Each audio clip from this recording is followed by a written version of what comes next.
So let me step back for Yeah. those of you that are not in the snack business, but are entrepreneurs interested in starting a premium niche company and growing it to scale, which is what you two have Yeah. done. So you start off with a market that's already big and growing. You start off in a market where there is not a lot of quality yet, so that when you go after a quality space, you can have impact. Right. You start off with a team that you divide up the focus of what you do, and you each do a great job at that, and you grow from there and hire staff that work with you.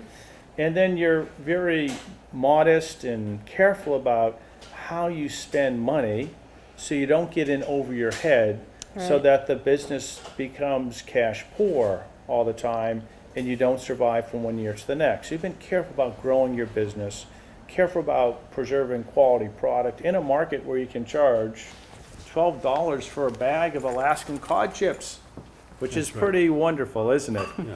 For a quality product for people who love their dogs. Right, right. You're not selling to people who don't love their dogs or cats.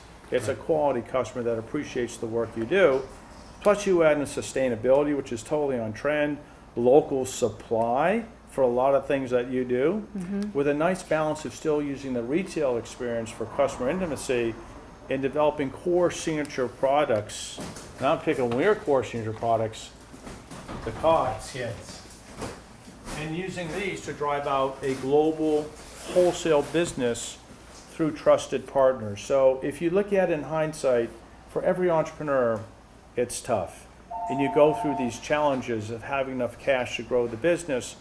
But in hindsight, you sort of made all the right decisions as I'm looking at it, in terms of your market focus, how you've executed, and how you've carefully scaled up the business. Now, the investment down on the pier Right. can truly take you to the next level in terms of how much you can produce and how much you Right. can pump through the wholesale channel. So you've done a really good job. For those of you that are listening, it's a great way to start a premium niche business where, you could have sold this business 5 years ago. Let's say you could have. You wouldn't want to go work for a big pet food No. company anyways. So That's here that's you true. control your own destiny. Right. And we've been in here and customers been coming in and waving hello, and Right. they're just not customers, they're friends. Yeah, it's nice. And It that's a is true. special Yeah. thing that you've created for Right. yourselves. And you had no idea that it was going to be like this in 2002, 16 years ago, but here you are today. Right. And Yeah. I think I just want to compliment you for a job well done. I remember coming here 15 years ago. And for those of you that sometime have a chance to visit the South End of Boston, you'll see that the retail is in a high traffic location. It's surrounded by affluent consumers. Most of them own a pet, it seems. And there's a dog park, fortunately, right on the back of the store that Right. people come to walk their dogs. And the dogs walk in here, and so the music plays.